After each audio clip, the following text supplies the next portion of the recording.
RMM Rehoboth Media Ministries.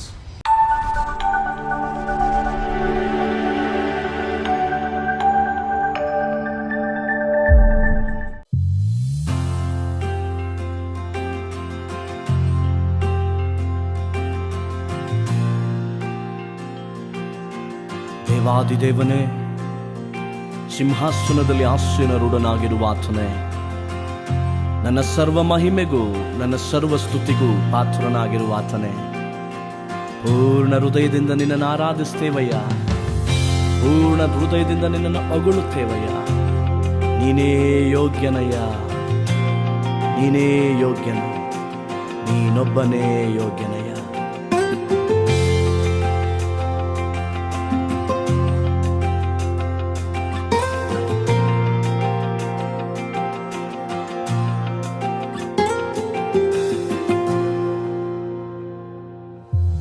ಯೋಗ್ಯನು ನೀನು ಸ್ತುತಿಗಳಿಗೆ, ಪಾತ್ರನು ನೀನು ಸ್ತೋತ್ರಕ್ಕೆ.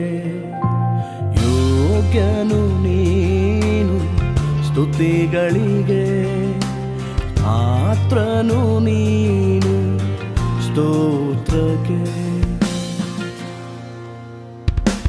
యేసయ్య యేసయ్య యేసయ్య యేసయ్య, ఆరాధనే ఆరాధనే ఆరాధనే ఆరాధనే.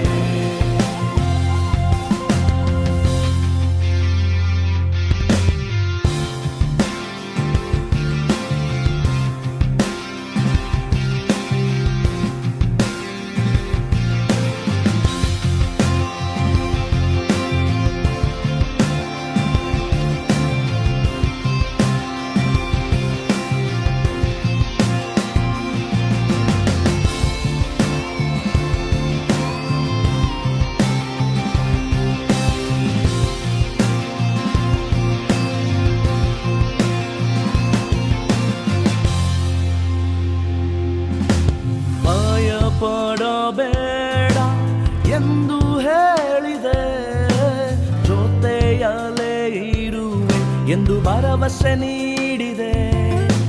ಭಯಪಡಬೇಡ ಎಂದು ಹೇಳಿದೆ, ಜೊತೆಯಲ್ಲೇ ಇರುವೆ ಎಂದು ಭರವಸೆ ನೀಡಿದೆ. యేసయ్య యేసయ్య యేసయ్య యేసయ్య, ఆరాధనే ఆరాధనే ఆరాధనే ఆరాధనే.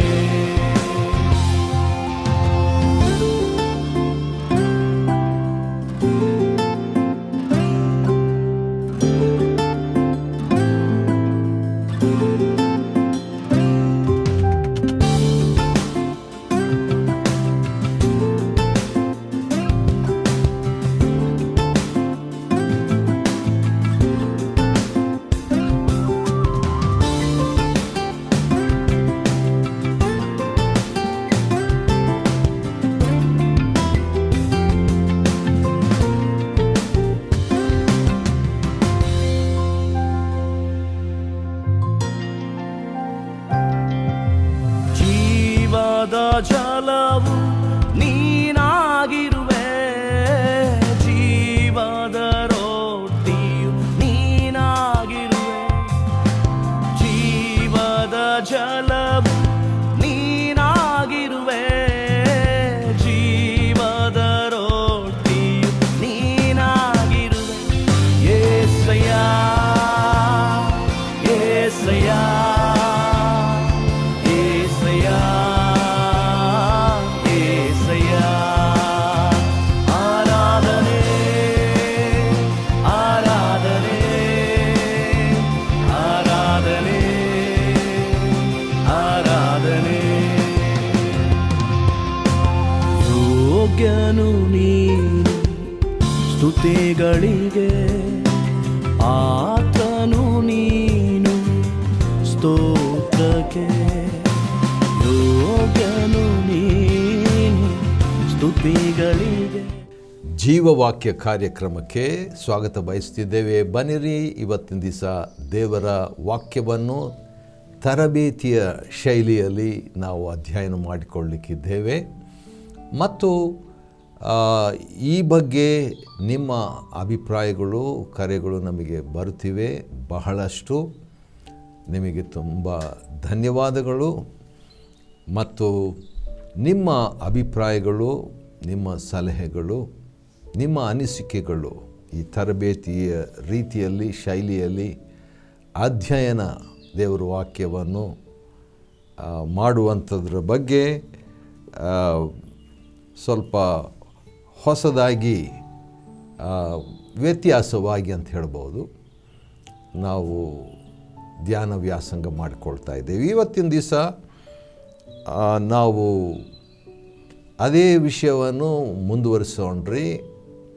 ಮಾನವನ ಅಥವಾ ಮಾನವರ ಮಹಾ ಸಮಸ್ಯೆ ಏನದು? ಪಾಪ. ಈಗ ನಾವು ಪಾಪದ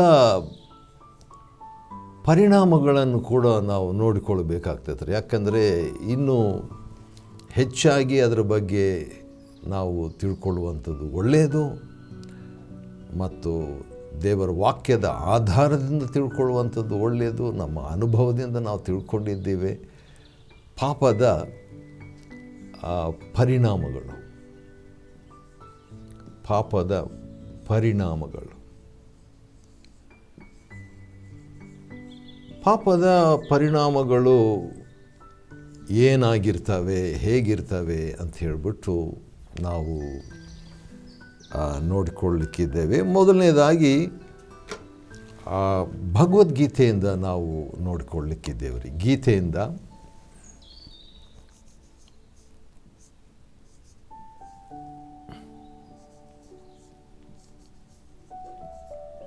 ಭಗವದ್ಗೀತೆ ಈ ಪಾಪದ ಪರಿಣಾಮದ ಬಗ್ಗೆ ಭಗವದ್ಗೀತೆ ಏನು ಹೇಳುತ್ತೆ ಅನ್ನುವಂಥದ್ದನ್ನು ನಾವು ನೋಡಿಕೊಳ್ಳಲಿಕ್ಕಿದ್ದೇವೆ. ಅದೇ ಸಂದರ್ಭದಲ್ಲಿ ಬೈಬಲ್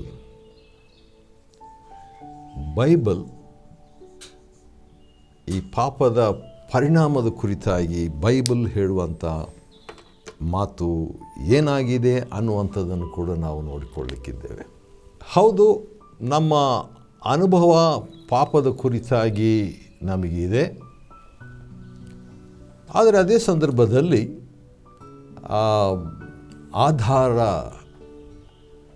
ಆಧಾರಿತವಾದಂಥ ಕೆಲವು ಸಂಗತಿಗಳನ್ನು ನಾವು ನೋಡಿಕೊಳ್ಳುವಂಥದ್ದು ಒಳ್ಳೆಯದು. 3ನೇ ಅಧ್ಯಾಯ ಭಗವದ್ಗೀತೆ ಮತ್ತು 33ನೇ ಶ್ಲೋಕದಲ್ಲಿ ಈ ರೀತಿಯಾಗಿದೆ: ಪ್ರತಿಯೊಬ್ಬರು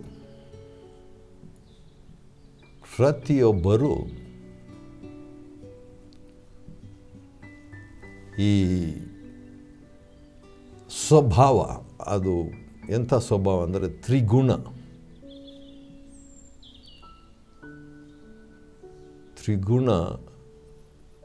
ಸ್ವಭಾವಕ್ಕೆ ಏನಾಗಿದ್ದಾರೆ ಅಂತ ಹೇಳಿದ್ರೆ ಸ್ವಭಾವದ ಪ್ರಕಾರ ನಡೀತಾರೆ. ಅವರು ನಡೆಯುವಂಥದ್ದು ಈ ತ್ರಿಗುಣ ಸ್ವಭಾವದ ಬಗ್ಗೆ ಒಳಗಿರುವಂಥ ಅದೇನಂತ ಅನಂತರ ನಾವು ನೋಡ್ಕೊಳ್ಳೋಣ್ರಿ. ಆದರೆ ಗೀತೆಯಲ್ಲಿ ಈ ರೀತಿಯಾಗಿ ಪ್ರತಿಯೊಬ್ಬರು ತ್ರಿಗುಣ ಸ್ವಭಾವಕ್ಕೆ ಅನುಸಾರವಾಗಿ ನಡೀತಾರೆ ಅಂತ ಹೇಳ್ಬಿಟ್ಟು. ಈ ಬಗ್ಗೆ ರೋಮ ಪತ್ರಿಕೆಯಲ್ಲಿ ಕೂಡ ದೇವರ ವಾಕ್ಯ ಬೈಬಲ್ ರೋಮ 3 ಮತ್ತು 23ರಲ್ಲಿ ಎಲ್ಲರೂ ಪಾಪ ಮಾಡಿ ದೇವರ ಮಹಿಮೆಯನ್ನು ಹೊಂದದೆ, ಪ್ರತಿಯೊಬ್ಬೊಬ್ಬರು ಕೂಡ ದೇವರ ಮಹಿಮೆಯನ್ನು ಹೊಂದದೆ ಹೋಗಿದ್ದಾರೆ ಅನ್ನುವಂಥ ಮಾತಿದೆ. ಅದೇ 3ನೇ ಅಧ್ಯಾಯದ 36ನೇ ವಚನದಲ್ಲಿ ಆ ಗೀತೆಯಲ್ಲಿ ಇರುವಂಥ ಇನ್ನೊಂದು ಮಾತು ಏನಂದರೆ, ಇಷ್ಟವಿಲ್ಲದಿದ್ದರೂ ಇಷ್ಟವಿಲ್ಲದಿದ್ದರೂ, ಇದು ಭಾಳ ಪ್ರಾಯೋಗಿಕವಾದದ್ದು, ಇಷ್ಟವಿಲ್ಲದಿದ್ದರೂ ಪಾಪ ಮಾಡ್ತಾರೆ ಅಂತ.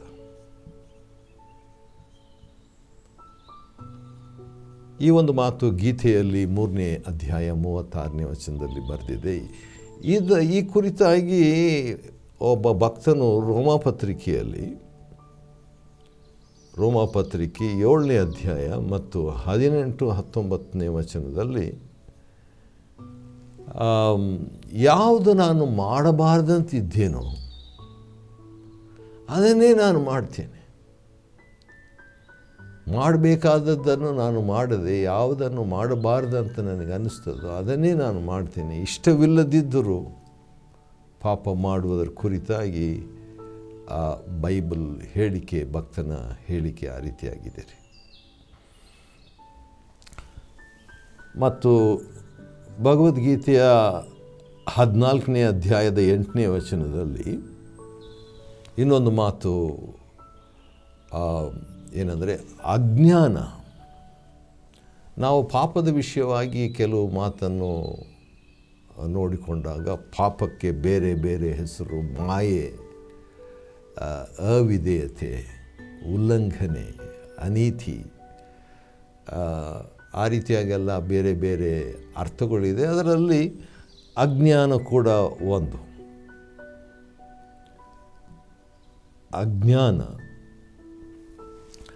ಅಜ್ಞಾನದಿಂದ ಹುಟ್ಟಿದ ಮೋಹ, ಇದು ಯಾವುದಕ್ಕೆ ನಡೆಸ್ತದೆ ಅಂತ ಹೇಳಿದ್ರೆ ಆತ್ಮ ಬಂಧನಕ್ಕೆ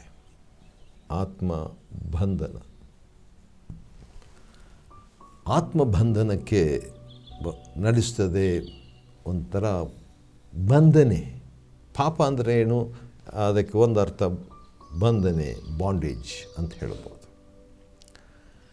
ಈ ಬಗ್ಗೆ ಯೋಹಾನ ಎಂಬ ಪುಸ್ತಕದಲ್ಲಿ ಯೋಹಾನ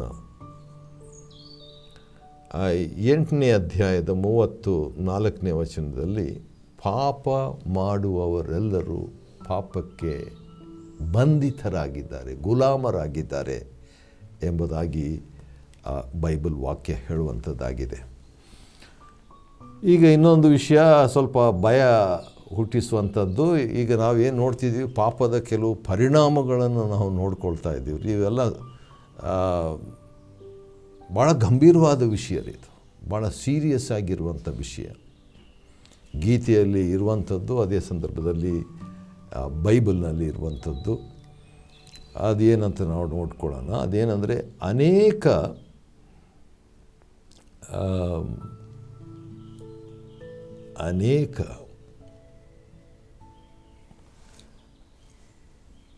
ಭ್ರಾಂತತೆ,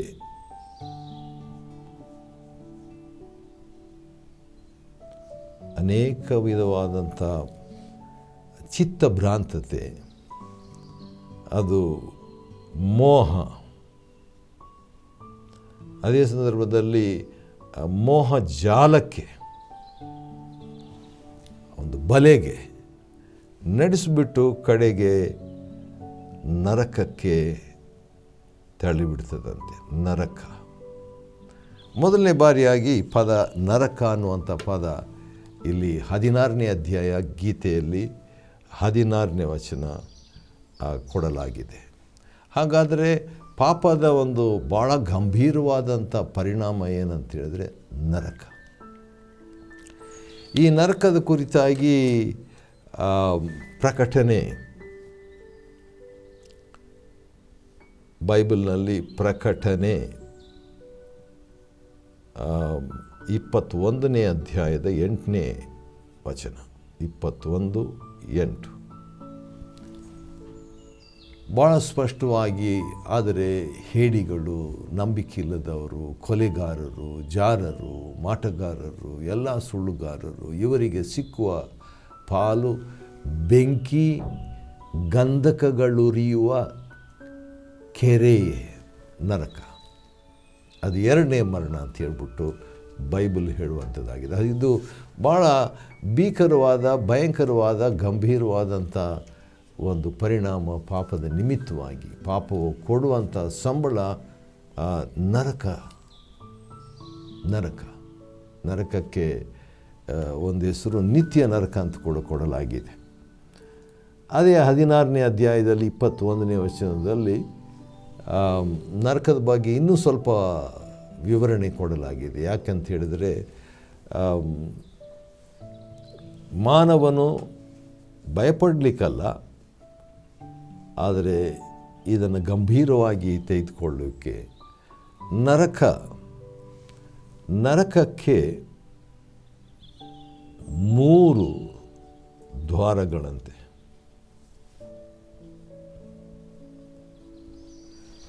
ಏನೇನು ಕಾಮ, ಕ್ರೋಧ, ಲೋಭ ಅಂತ ಹೇಳ್ಬಿಟ್ಟು 3 ದ್ವಾರಗಳು ಅಥವಾ ವಿಧಗಳಿದೆ. ಅದು ಏನು ಮಾಡ್ತದೆ? ಆತ್ಮ ನಾಶ ಮಾಡ್ತೈತೆ ರೀ. ಆತ್ಮವನ್ನು ನಾಶ ಮಾಡಿಬಿಡ್ತೈತೆ. ಮನುಷ್ಯನ ಯಾರು? ಆತ್ಮ, ಪ್ರಾಣ, ಶರೀರ ಇರುವಂಥ ವ್ಯಕ್ತಿ ಮನುಷ್ಯ. ಅವರಲ್ಲಿರುವಂಥ ಆತ್ಮವನ್ನು ನಾಶ ಮಾಡುವಂಥದ್ದು 3 ದ್ವಾರಗಳು. ಒಟ್ಟು ವಿವಿಧ ಪಾಪಗಳು, 3 ವಿಧವಾದ ಪಾಪಗಳು ನರಕಕ್ಕೆ ಆತ್ಮವನ್ನು ನಷ್ಟಪಡಿಸ್ತದೆ. ಈ ಬಗ್ಗೆ ದೇವರ ವಾಕ್ಯದಲ್ಲಿ ಕೂಡ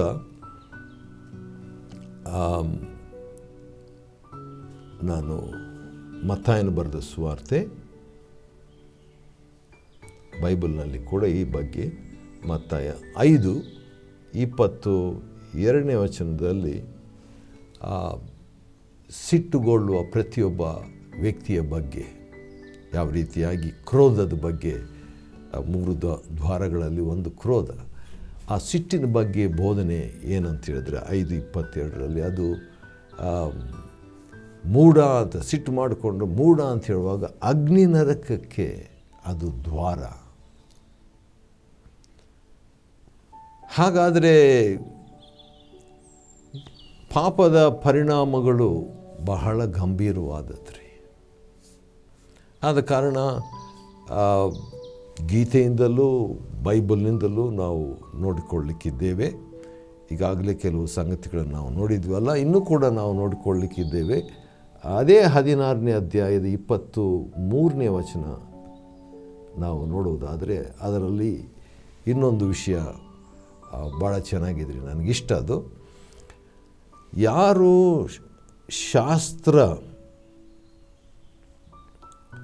ಶಾಸ್ತ್ರ ವಿಧಿಗಳನ್ನು, ಶಾಸ್ತ್ರವನ್ನು ತ್ಯಜಿಸ್ತಾರೋ,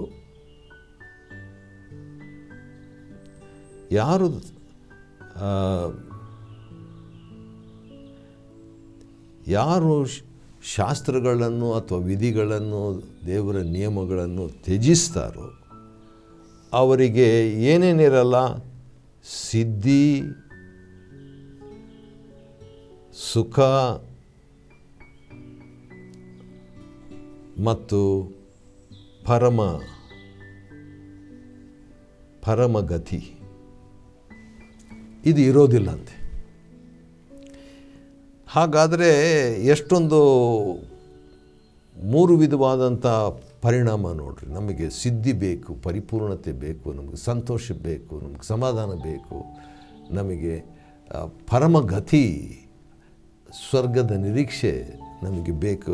ಇವೆಲ್ಲವನ್ನು ಯಾವಾಗ ನಾವು ಶಾಸ್ತ್ರವನ್ನು ತ್ಯಜಿಸ್ತೇವೋ, ಅದಕ್ಕೆ ವಿರುದ್ಧವಾಗಿ ಹೋಗ್ತೀವೋ, ಆವಾಗ ನಮಗೆ ಅವುಗಳಿಂದ ನಮಗೆ ರದ್ದಾಗ್ತದೆ, ಸಿಗದೆ ಹೋಗ್ತದೆ. ಹೊಷೆಯ ಅಂತ ಒಬ್ಬ ಭಕ್ತನು 4ನೇ ಅಧ್ಯಾಯ ಮತ್ತು 6ರಿಂದ 8 ವಚನಗಳು ಭಾಳ ಚೆನ್ನಾಗಿದೆ. ಅದರಲ್ಲಿ ದೇವರು ಹೇಳುವಂಥದ್ದು ಏನಂದರೆ, ನನ್ನ ಜನರು ಜ್ಞಾನಹೀನರಾಗಿ, ಎಂಥ ಜ್ಞಾನ? ದೇವರ ವಾಕ್ಯದ ಜ್ಞಾನ, ದಿವ್ಯ ಜ್ಞಾನ. ಹೋಶಯ 4:6 ಅಧ್ಯಾಯದಿಂದ 8ನೇ ವಚನದವರೆಗೆ, ನನ್ನ ಜನರು ಜ್ಞಾನಹೀನರಾಗಿ ಹಾಳಾಗಿದ್ದಾರೆ. ಅವರು ನನ್ನ ವಾಕ್ಯವನ್ನು ತಿರಸ್ಕರಿಸಿದ್ದರಿಂದ ಅವರು ದೇವರ ಆಶೀರ್ವಾದವನ್ನು ಕಳ್ಕೊಳ್ಳುವಂಥವರಾಗಿದ್ದಾರೆ. ಈ ಒಂದು ಮಾತಿನ ತಾತ್ಪರ್ಯ ಇಲ್ಲಿ ಕೂಡ ಕೊಡಲಾಗಿದೆ ಬೈಬಲ್ನಲ್ಲಿ. ಕೊನೆಯದಾಗಿ ಅದೇ 16ನೇ ಅಧ್ಯಾಯ ಮತ್ತು 40ನೇ ವಚನದಲ್ಲಿ ಇದು ಭಾಳ ಪ್ರಾಮುಖ್ಯವಾದಂಥ ಒಂದು ವಿಷಯ. ಇದನ್ನು ಸ್ವಲ್ಪ ಹೆಚ್ಚು ಟೈಮ್ ತಗೊಳ್ಳಿಕ್ಕೆ ಇಷ್ಟಪಡ್ತೇನೆ. ಅದೇನೆಂದರೆ, ನಮ್ಮಲ್ಲಿ ತ್ರಿಗುಣ ಅಂತ ಹೇಳ್ಬಿಟ್ಟು ಇಲ್ಲಿ ನೋಡಿದ್ವಲ್ಲ ಪ್ರಾರಂಭದಲ್ಲಿ, ತ್ರಿಗುಣ ಸ್ವಭಾವ ಅಂತ ಹೇಳ್ಬಿಟ್ಟು. ಆನಂತರ ನಾವು ಆ ತ್ರಿಗುಣ ಸ್ವಭಾವ ಏನೇನಂತ ಹೇಳ್ಬಿಟ್ಟು ಕಾಮ, ಕ್ರೋಧ ಮತ್ತು ಲೋಭ ಅಂತ ಹೇಳ್ಬಿಟ್ಟು ನೋಡ್ತೀವಿ. ಆ ರೀತಿಯಾಗಿ ಇರುವಂಥದ್ದು. ಮತ್ತು ಒಟ್ಟು ಒಳ್ಳೆಯದು ಕೂಡ ಇರ್ಬೋದು. ಮಾನವೀಯತೆ ಸತ್ವವಾಗಿರುವಂಥದ್ದು ಒಟ್ಟು ಈ ಮಾನವನಲ್ಲಿ ಇರುವಂಥ ತ್ರಿಗುಣ ಸ್ವಭಾವ. ಆ ಸ್ವಭಾವ ಮತ್ತೆ ಅದನ್ನೇ ಬರೀತೀನಿ, ತ್ರಿಗುಣ ಸ್ವಭಾವದಿಂದ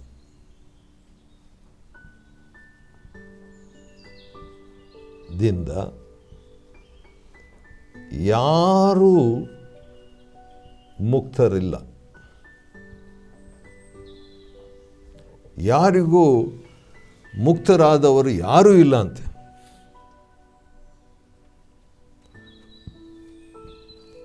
ಹಾಗಾದರೆ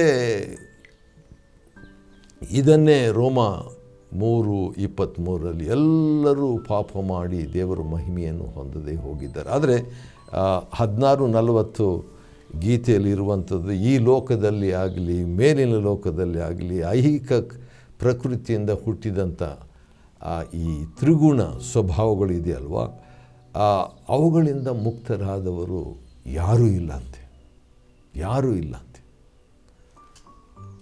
ಹಾಗಾದರೆ ಎಲ್ಲರೂ ಪಾಪ ಮಾಡಿದ್ದಾರೆ, ಎಲ್ಲರೂ ಪಾಪದ ಪರಿಣಾಮಕ್ಕೆ ಒಳಗಾಗಿದ್ದಾರೆ ಅಂತ ಹೇಳ್ಬಿಟ್ಟು. ಸರಿ, ಹಾಗಾದರೆ ದೇವರ ವಾಕ್ಯವು ಅಂದರೆ ಬೈಬಲ್ನಲ್ಲಿರುವಂಥ ವಾಕ್ಯ ಏನು ಹೇಳ್ತದೆ ಈ ಬಗ್ಗೆ ಅಂತ ಹೇಳ್ಬಿಟ್ಟು ನಾವು ನೋಡೋದಾದರೆ, ರೋಮ ಪತ್ರಿಕೆ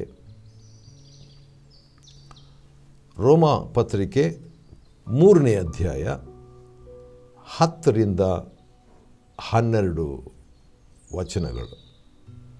ನಾವು ಓದ್ಬಿಟ್ರೆ ಒಳ್ಳೆಯದೇನೋ, ನಾನು ನಿಮಗೋಸ್ಕರವಾಗಿ ಓದ್ತೀನಿ ರೀ. ರೋಮಾಪುರದವ್ರಿಗೆ ಬರೆದ ಪತ್ರಿಕೆ 3 ಮತ್ತು 10-12 ವಚನಗಳನ್ನು ನಿಮಗೋಸ್ಕರವಾಗಿ ಓದ್ತೀನಿ ರೀ ನಿಧಾನಕ್ಕೆ.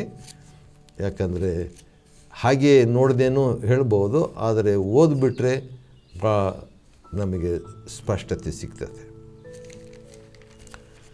ಗೀತೆಯಲ್ಲಿ 16:40 ಹೇಳಿದಂಥ ಅಂಥ ಒಂದು ಮಾತನ್ನು 3ನೇ ಅಧ್ಯಾಯ ಬೈಬಲ್ನಲ್ಲಿ ರೋಮ ಪತ್ರಿಕೆ 10 ಇರುವಂಥ ಮಾತು ನಿಮಗೋಸ್ಕರವಾಗಿ ಓದ್ತೀನಿ.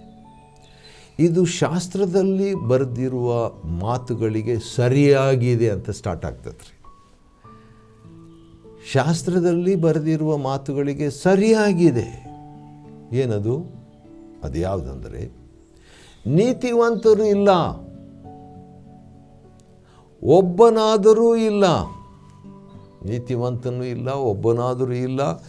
ತಿಳುವಳಿಕೆ ಅಂದರೆ ದೇವರ ತಿಳುವಳಿಕೆ ಉಳ್ಳವರು ಇಲ್ಲ. ದೇವರನ್ನು ಹುಡುಕುವವನೂ ಇಲ್ಲ. ಎಲ್ಲರೂ ದಾರಿ ತಪ್ಪಿ ನಡೆಯುತ್ತಾರೆ. ಎಲ್ಲರೂ, ಪ್ರತಿಯೊಬ್ಬರು ದಾರಿ ತಪ್ಪಿ, ಯಾರೂ ಮುಕ್ತರಲ್ಲ ಅಂತ ಹೇಳಿದ ಹಾಗೆ ಪ್ರತಿಯೊಬ್ಬರು ದಾರಿ ತಪ್ಪಿ ನಡೆಯುತ್ತಾರೆ. ಎಲ್ಲರೂ ಕೆಲಸಕ್ಕೆ ಬಾರದವರು ಅಂತ ಹೇಳ್ಬಿಟ್ಟು ಒಳ್ಳೆಯದನ್ನು ಮಾಡುವವರು ಇಲ್ಲ, ಒಬ್ಬನಾದರೂ ಇಲ್ಲ ಅನ್ನುವಂಥ ಮಾತು ರೋಮಾಪತ್ರಿಕೆ 3ನೇ ಅಧ್ಯಾಯದ 10-12 ವಚನಗಳಲ್ಲಿ ಶಾಸ್ತ್ರೋಕ್ತಿ ಬಹಳ ಗಂಭೀರವಾಗಿದೆ. ಈ ರೀತಿಯಾಗಿರುವಂಥ ಒಂದು ಪರಿಸ್ಥಿತಿಯಲ್ಲಿ ಮಾನವರಂತ ಹೇಳಿದರೆ ಎಲ್ಲ ಮಾನವರು, ಭೂಲೋಕದಲ್ಲಿರುವಂಥ ಪ್ರತಿ ಒಬ್ಬೊಬ್ಬರು ಕೂಡ ಇಂಥ ಒಂದು ಪಾಪದ ಪರಿಣಾಮಕ್ಕೆ ಒಳಗಾಗಿದ್ದಾರಲ್ಲ ಅಕಟ. ನಾನು ಕೆಲವನ್ನು ಮಾತ್ರ ನಿಮ್ಮ ಮುಂದೆ ಇಟ್ಟಿದ್ದೇನೆ, ಇನ್ನೂ ಬಹಳಷ್ಟು ಪರಿಣಾಮಗಳಿದೆ ರೀ. ಆದರೆ ಒಂದು 7 ಪರಿಣಾಮಗಳನ್ನು ಮಾತ್ರ ಪಾಪದ ವಿಷಯದಲ್ಲಿ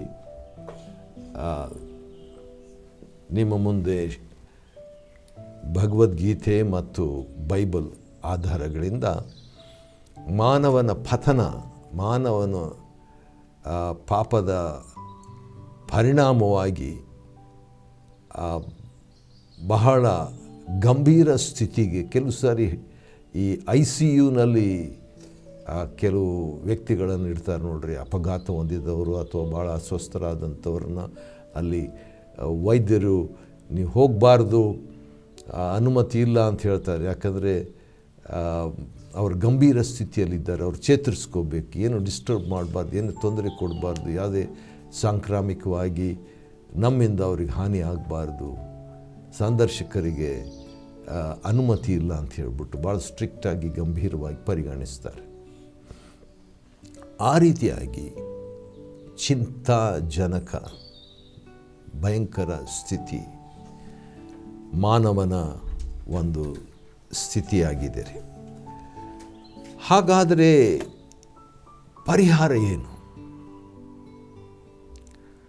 ಪ್ರತಿಯೊಬ್ಬೊಬ್ಬರು ಇಂಥ ಒಂದು ನೆಲೆಗೆ ಒಳಗಾಗಿದ್ದರೆ, ಪ್ರತಿಯೊಬ್ಬೊಬ್ಬರು ನರಕ ಪಾತ್ರರಾಗಿದ್ದರೆ,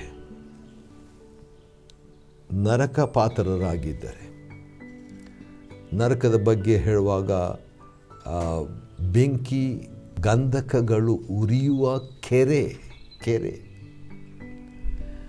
ಅಲ್ಲಿ ದೊಬ್ಬಳು ಪಡ್ತಾರಂದ್ರೆ. ಯಾಕೆ ದೊಬ್ಬಲು ಪಡ್ತಾನೆ? ಯಾರಿಗೂ ನರಕಕ್ಕೆ ಹೋಗ್ಲಿಕ್ಕೆ ಇಷ್ಟ ಇಲ್ಲ. ಹಾಗಾದರೆ ಏನು ಮಾಡ್ತಾರೆ? ದೊಬ್ಬಲಾಗ್ತದೆ. ಕಾರಣ ಪಾಪ. ಒಂದು ಪಾಪ ಮಾಡಿದರೂ ಪಾಪಿನೇ, ಜೀವಮಾನವೆಲ್ಲ ಪಾಪ ಮಾಡಿದ್ರೂ ಪಾಪಿನೇ, 1 ರೂಪಾಯಿ ಕಳ್ಳತನ ಮಾಡಿದ್ರೂ ಕಳ್ಳನೇ, 100 ರೂಪಾಯಿ ಕಳ್ಳತನ ಮಾಡಿದರೂ ಕಳ್ಳನೇ. ಆ ರೀತಿಯಾಗಿ ಎಲ್ಲರೂ, ಪ್ರತಿಯೊಬ್ಬರು ಪಾಪ ಮಾಡಿದ್ದಾರೆ. ಮತ್ತು ಯಾರು ಕೂಡ ಆ ಒಂದು ಪಾಪ ಬಂಧನದಿಂದ ಮುಕ್ತರಲ್ಲ, ನರಕ ಪಾತ್ರರಾಗಿದ್ದಾರೆ. ಅದಕ್ಕೆ ಪರಿಹಾರ ಏನು ಇದೆ? ಆ ಪರಿಹಾರ ಏನಂತ ಹೇಳ್ಬಿಟ್ಟು ಮುಂದಿನ ಸರಣಿ ಸಂದೇಶದಲ್ಲಿ ನಾವು ನೋಡೋಣ. ಬನ್ನಿರಿ, ಪ್ರಾರ್ಥನೆ ಮಾಡೋಣ. ಪ್ರೀತಿ ಸ್ವರೂಪನಾದ ತಂದೆಯೇ, ಪಾಪದ ಪರಿಣಾಮಗಳು ಎಷ್ಟೊಂದಿದೆ, ಎಷ್ಟು ಗಂಭೀರವಾಗಿದೆ ಅಂತ ನಾವು ನೋಡಿಕೊಂಡಿದ್ವಿ. ಇದರಿಂದ ನಾವು ತಪ್ಪಿಸಿಕೊಳ್ಳೋದು ಹೇಗೆ ಅನ್ನುವಂಥದ್ದನ್ನು ಕೂಡ ನಾವು ಶಾಸ್ತ್ರಗಳಿಂದ ತಿಳ್ಕೊಳ್ಳುವಂತೆ ಸಹಾಯ ಮಾಡು, ಕೃಪೆ ಕೊಡು. ಹಾಗೆ ಮಾಡ್ತಿದ್ದಕ್ಕಾಗಿ ಸ್ತೋತ್ರ. ಪ್ರಿಯ ವೀಕ್ಷಕರು, ಪ್ರೇಕ್ಷಕರು, ಇವುಗಳನ್ನು ಗಂಭೀರವಾಗಿ ತೆಗೆದುಕೊಳ್ಳುವಂತೆ ಸಹಾಯ ಮಾಡು. ತಮ್ಮ ಅಭಿಪ್ರಾಯಗಳನ್ನು ತಿಳಿಸುವಂತೆ ಕೃಪೆ ಕೊಡು. ಹಾಗೆ ಮಾಡ್ತಿದ್ದಕ್ಕಾಗಿ ಸ್ತೋತ್ರ. ಯೇಸು ಕರ್ತನ ಹೆಸರಿನಲ್ಲಿ ಸ್ತೋತ್ರ ಮಾಡಿ ಬೇಡಿದ್ದೇವೆ ತಂದೆ, ಆಮೇಲೆ. ದೇವರು ನಿಮ್ಮನ್ನು ಆಶೀರ್ವದಿಸಲಿ.